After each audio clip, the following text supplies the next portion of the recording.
Bonjour à tous, donc dans cette vidéo, vous allez regarder donc, la correction, donc l'exercice résolu, page 143 du livre scolaire, première spécialité physique-chimie.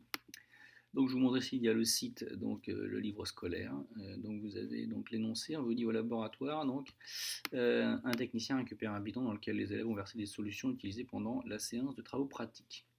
Ce mélange contient de l'eau, des traces d'acide benzoïque et du cyclohexane. Il doit préparer un bidon de solvant organique pour l'envoyer à une entreprise spécialisée dans le recyclage. Combien de phases ce bidon contient-il? Quelle est la composition de chacune de ces phases? Le technicien verse le mélange dans une ampoule à décanter. Quelle est la position de chacune des phases? Comment le technicien va-t-il récupérer le solvant organique? Que contient le bidon alors envoyé à l'entreprise?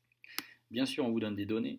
Les données, ce sont donc pour l'eau, l'acide benzoïque et le cyclohexane, la température de fusion, la température d'ébullition et enfin la densité.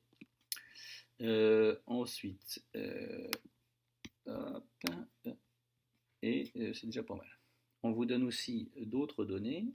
On vous dit que l'acide benzoïque, là, on vous dit que l'acide benzoïque est soluble dans l'eau. Il a une solubilité de 2,9 g par litre à 20 degrés, mais qu'il n'est pas soluble dans le cyclohexane. Donc l'eau et le cyclohexane ne sont pas miscibles. Donc avec tout ça, il va falloir que vous répondiez aux questions. Alors, analyse du sujet, on vous dit l'analyse de la solubilité d'une espèce chimique dans les solvants eau cyclohexane permet de savoir en quelle phase elle se trouve. Pour savoir combien il y a de phases, il faut analyser la miscibilité des liquides entre eux. Alors ici, combien de phases ce bidon contient-il? Qu'est-ce qu'on remarque? On remarque que l'eau et le cyclohexane ne sont pas miscibles, donc déjà il y a forcément deux phases. Ensuite, l'acide benzoïque est soluble dans l'eau, mais n'est pas soluble dans le cyclohexane. Donc ça veut dire que l'acide benzoïque, lui, il est soluble dans l'eau. Donc il va y avoir ce qu'on appelle une phase aqueuse, dans laquelle il y aura donc l'eau et l'acide benzoïque, et le cyclohexane. Donc on va voir la réponse qu'ils ont mis. Donc la réponse est, donc l'acide benzoïque est dissous dans l'eau car il est très soluble, mais insoluble dans le cyclohexane. Il peut rester des traces d'acide benzoïque à l'état solide. Cela dépend de la masse d'acide introduite. Le mélange est constitué donc de deux liquides, l'eau et le cyclohexane. Ces deux liquides ne sont pas donc miscibles entre eux, donc le mélange est donc constitué de deux phases liquides.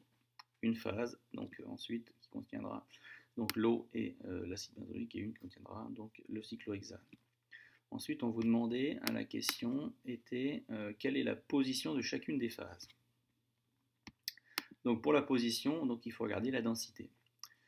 Donc ici, si je reprends donc dans votre manuel, on vous dit la question 2, la position donc des phases, l'une par rapport à l'autre, donc dépend de la densité. On regarde la densité, donc on a l'eau ici à 1, l'acide benzoïque à 1,27 et le cyclohexane à 0,78.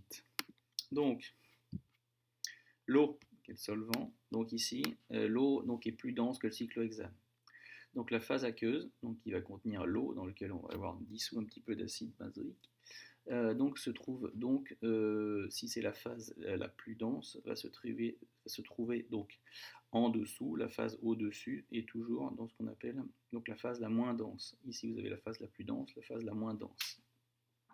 Attention aux erreurs, on ne parle pas de phase légère, moins légère, on parle de dense, plus dense, moins dense.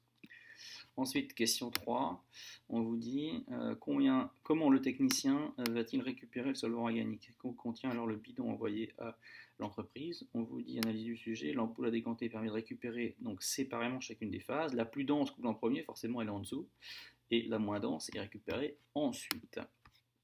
Donc ici, le technicien il va faire couler la phase aqueuse inférieure et la placer donc dans un premier récipient.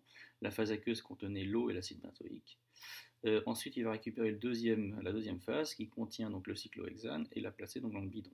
Le bidon contient donc juste du cyclohexane. Alors bien sûr, il faut changer d'énergie, changer de bécher, on vous dira le meilleur. Voilà, donc j'espère que cette vidéo vous sera utile.